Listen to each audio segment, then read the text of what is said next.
Hey everyone, I wanted to go over some of the settings for setting up a good looking Playblast. A Playblast is kind of the lowest level that you would go down to for presenting your work, but it can actually look really quite good. Not as good as a complete render, but definitely presentable, especially for animation. It works well for animation because it's quick and you can spend more time working on your scene. Um, for those who are working more on modeling and texturing and wanting to be a lighting artist, then they would want to do something um, using something like Arnold. Okay, I've got 10 steps in here. This is in titanium. 10 steps for a good looking Playblast. So we're going to just kind of step through these out here in Maya using a scene that I selected from class. And these work really well. Let's just head over here and get started. This is Robert's scene right here. It's the tail scene, tail bounce scene. Okay, and when I opened it up, it was kind of like this. And we kind of look at the staging in here. We're not really able to analyze or see all the animation and the detail of the animation very well from this distance. So one of the first things we want to take a look at is just kind of getting things set up as far as the camera. I've already come in here and I've turned off the controllers, so when you do a Playblast you want to turn off the controllers here, so show and just uncheck NURBS curves. Okay, so we always want to have those off. And then the grid, we also want to turn that off. The grid is right here. Okay, that was already turned off, so just make sure you've got your grid off. And then in the scene, you want to have a background in there. Okay, this is, I think, checked on right here. And that right there. Okay, so this is stretched out just a little too far. Doesn't really matter too much.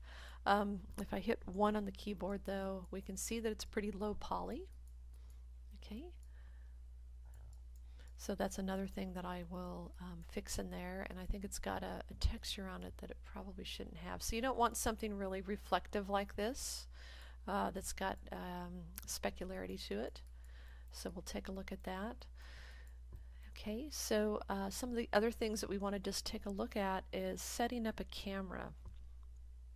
So to set up cameras, you can come under Create, Cameras, Camera. Okay, and then your camera is going to be right down here. It's going to sit in the center of the grid right there. And you can come under Panels and say Look Through Selected. Okay, so now we're looking through our new camera right here. And you have to kind of pull back and sort of see where you're at. Okay. Alright, so if we kind of zoom in here and we start framing up our scene, you'll notice that there's some distortion happening, and so things that are coming closer to camera here are widening, and as they go away we can see that they are kind of exaggerating the perspective here. So what's going on is the focal length over here is set to 35, which is a wide angle lens, and it actually distorts the animation a little bit, especially things that are coming to camera or moving away. It will exaggerate it. So let's set it to 55. Just click on here and hit 55. Okay. So you'll notice already things look a lot flatter here. We don't have the kind of distortion that's happening with the perspective. Okay, so this is kind of a more normal view of how our eyes would see things. Okay, so that's one thing to do on your camera. Come in and change the focal length. Okay, and then what I'm going to do is just kind of step over here and take a look at some of the other things that I set up in here. So here's the background again, and I'm just going to kind of bring it down a little bit like this. And I'm going to smooth it, so I'm going to come over to just the Poly Modeling tab here and smooth this and probably take it up to 2 divisions. Okay, and then I'm going to hit 3 on the keyboard just to make sure it's nice and smooth. Okay,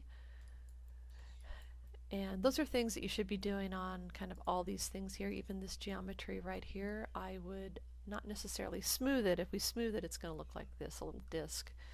Okay, but if you do something like grab the edges here, you can come under your modeling toolkit right here and do something called bevel. Okay, so you can see it's beveled the edges right there, and you can control the amount of bevel. Here's the little bevel dialog box right here. So fraction, you can take it down and it becomes a little bit more harder edge, so like 0.2.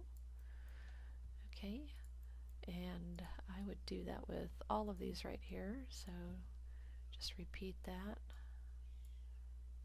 bevel it, and 0.2. And this last one here. So I've also come up here and shaped these, and I'll show you what I did with them.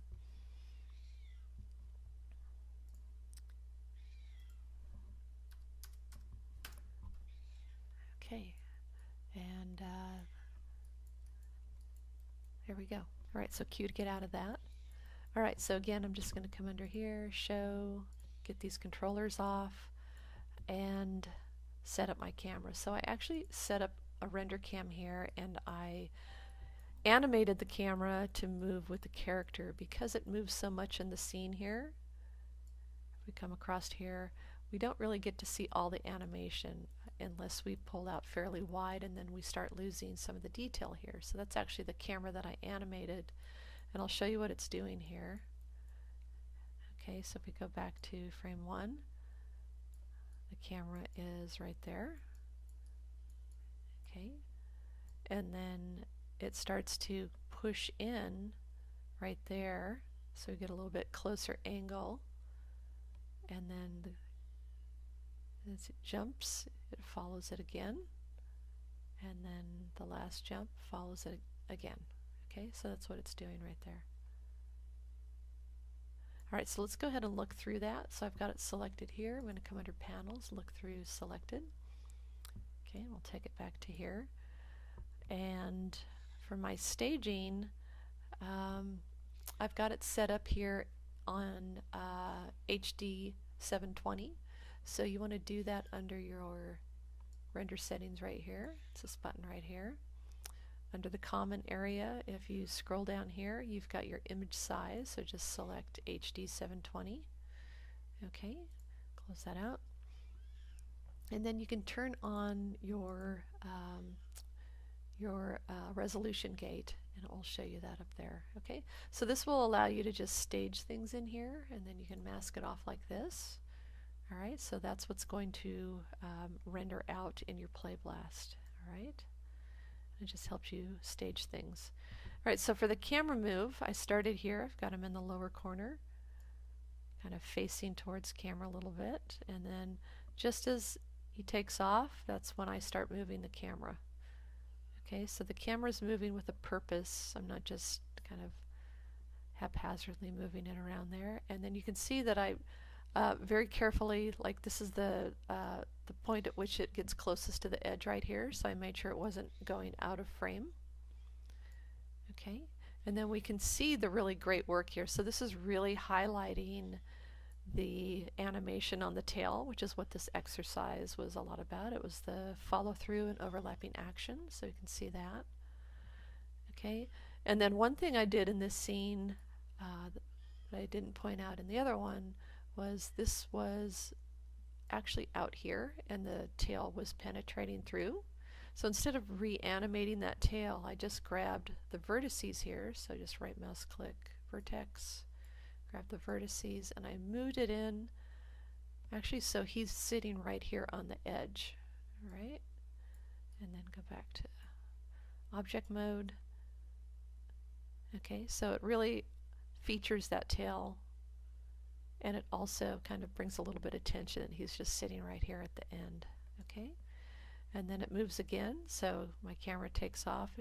Just as he starts getting ready to jump, my camera goes up to the next level here.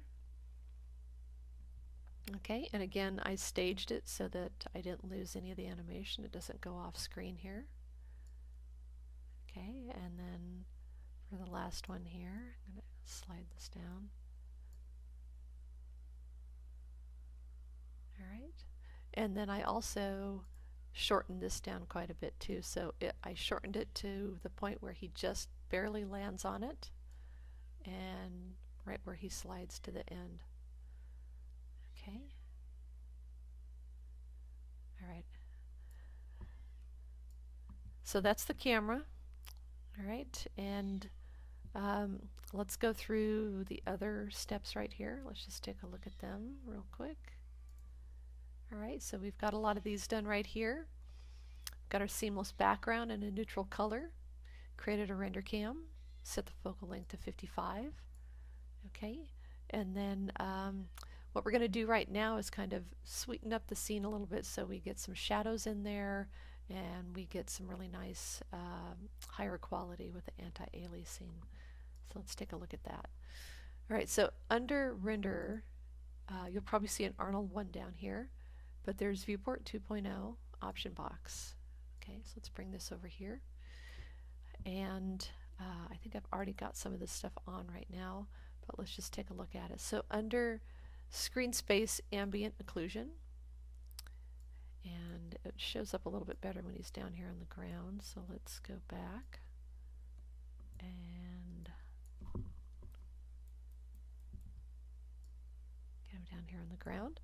So I'm going to enable this, and you just saw the little cast shadow come down right here. So that's what the ambient occlusion does. It will create some nice shadows in here, contact shadows. And then for samples, I'm going to go ahead and take that up to the highest level at 32. Okay, so now we've got some shadows, and I think you can see it right here with the tail coming down a little bit. Yeah, it's right there. Okay. And then for the overall scene, you'll notice that there's some jagged edges, especially on these planes right here. That's the anti-aliasing from the camera. So we can go down to anti-aliasing and select multi-sampling anti-aliasing, and you can see it cleared it up already. And you can push the count up a little bit higher if you want to. There you go. So just go ahead and take it up all the way. It's not really going to slow things down. All right, so then you can close this down here. And there are some shortcuts up here for anti-aliasing, for the screen space ambient occlusion. This is the shortcut right here. All right, and that's for shadows, and this is actually the anti-aliasing right here, so you can turn that on and off as well. Okay, so the shortcut's right there. All right, so let's just go back out here and kind of check our list off. So we've got all of those done. And then let's go in and just kind of take a look at some of the materials here in the scene to make sure that they're balanced, no harsh highlights, and consider even changing some of the colors to make it unique. Okay, so this character's been around for quite a while. This orange color is also kind of reminiscent of the characters that are being used by animation mentors. So to change it and also to eliminate that highlight right there, we can come under the hyper shade right here and open it up. And then we can see all our shaders in there. So I'm going to just start off with the shader ball orange color. Coming down under the specular shading, it does not need to be reflecting anything in the scene. And then this is the specularity right here. So if I take the specular color and I start to slide it down like this, we can kind of look more over here in our scene and see what it looks like. So that looks better. I want to still give it, I don't want it completely flat, just a little bit of a highlight in there like that. Okay, and then if I wanted to change the color and maybe push it more into the reds, I could do that. So maybe, yeah, make it a little bit more of a red fox. Okay, and then the white, same thing. So the white's got this big highlight on it. It's also all the way white. So I tend to back things off from completely white or completely black. Okay, so I'm just going to bring it down a little bit. And I also notice that it's on the scene, so it's on my my backdrop there, which is not good. So we'll fix that. So I'm going to bring it down to kind of a soft gray. And again, I'm going to take off reflectivity, and I'm going to take the specularity way down on it as well, like right about there. Okay, and for the background, we've got our Lambert right here, and I think these have the Lambert on them. Let's go ahead and just create a new color here, new material. So I'm just going to assign new material under here. This is right mouse clicking, assign new material, and I'm going to select a Lambert. So Lamberts are flat, they don't have any specularity to them. You'll see they'll just have the common material properties is just going to be here in the color.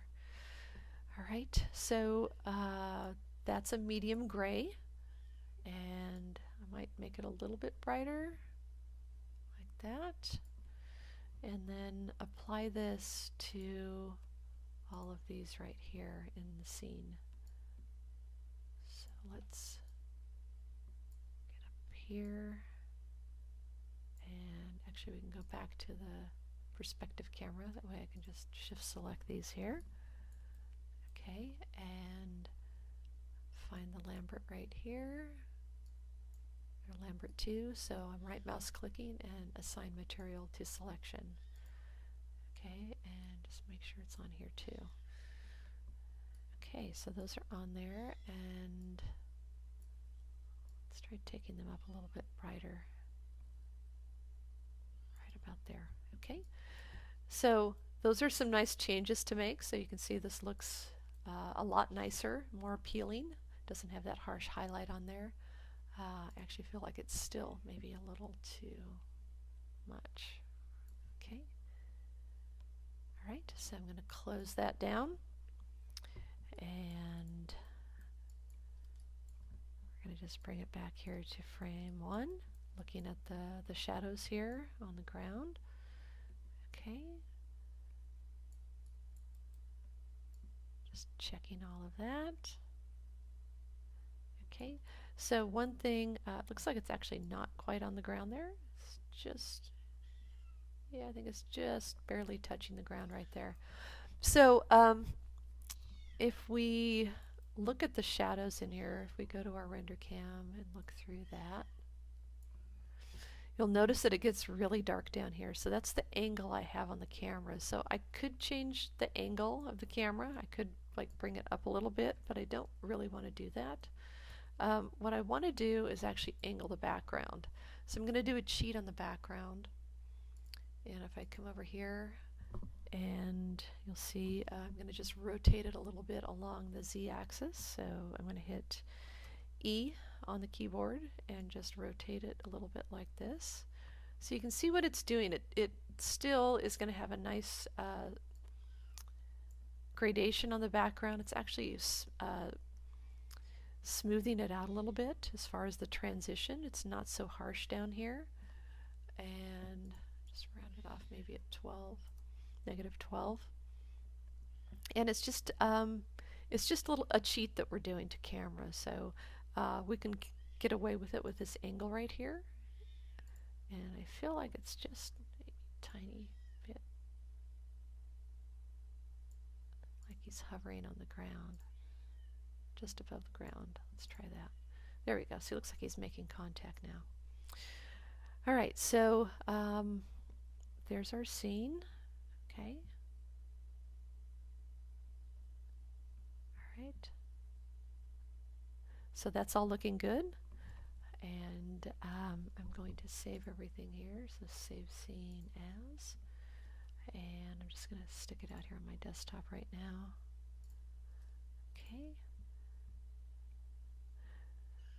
All right, so let's just come back here, check our list. And we're pretty much ready now to kind of set up the Playblast settings. So we just want to make sure that the playback speed is 24 frames by 1, and that we set the qualities up to high, the highest level. Okay, so quality to 100, scale to 1, and also save the file. All right, so let's do that. You can actually access it down here. You can right mouse click over here and grab the option box. So playback speed, I want to make sure that it's play every frame real time, okay, not free. Free will make it just play really fast. And then my Playblast options, we're going to take this up all the way, we're going to take the scale up all the way, and we're going to save the file, and we can browse and just put that out on the desktop right now, give it a name, test Playblast, okay, and the type is going to just be a movie file, you don't really have a choice there. Okay, and then go ahead and do this. All right.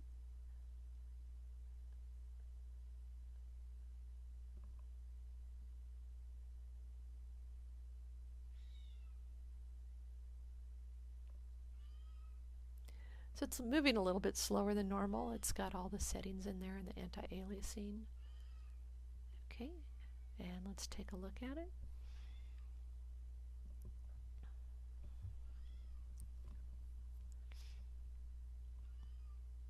All right, so that looks good, pretty good. Two things here. So we've got like the this up here, and it says render cam down here.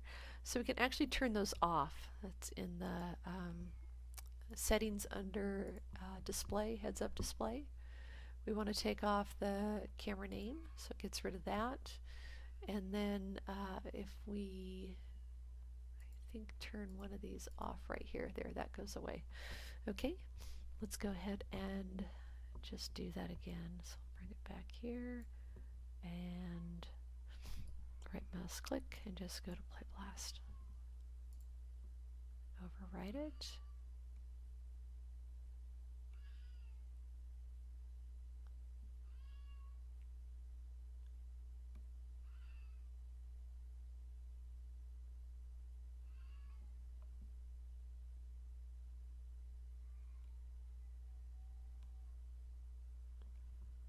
All right, there it is.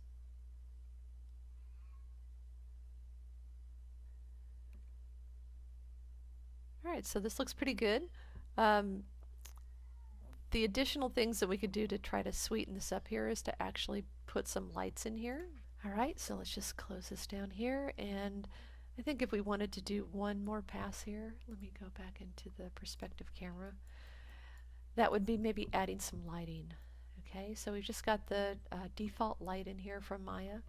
If we wanted to do something like a go under Arnold lights and drop in a sky dome.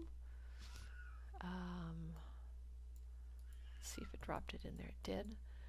Okay, and then go under the attributes and start bringing up the intensity here. So hit, you want to also hit 7 on the keyboard, so it's actually really bright right now. I popped it up to 2.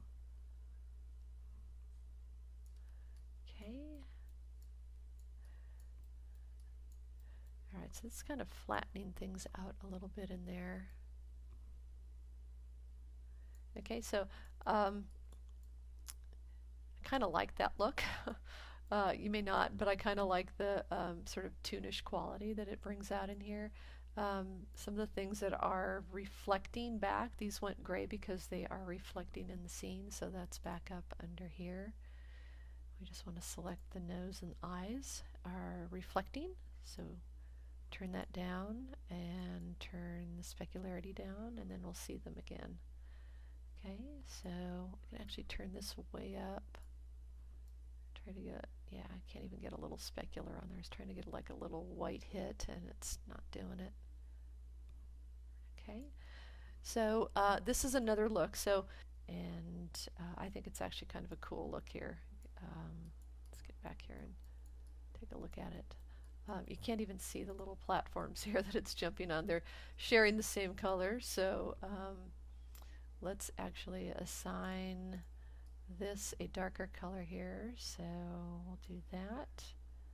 Lambert, and darken it down a little bit. Like that. Just so those stand out a little bit. Let's go back over here one more time. There we go. Yeah, so the dome just kind of filled in all the light there, so we're getting the shadows still, and looks like he's hovering right there too. That probably came from the bevel that I did. Okay, and then there, and there. Okay. Alright, so let's go back to our render cam. Bring it back here, and saving the scene before I do a play blast because it can crash. And doing a play blast, we're going to just overwrite that one.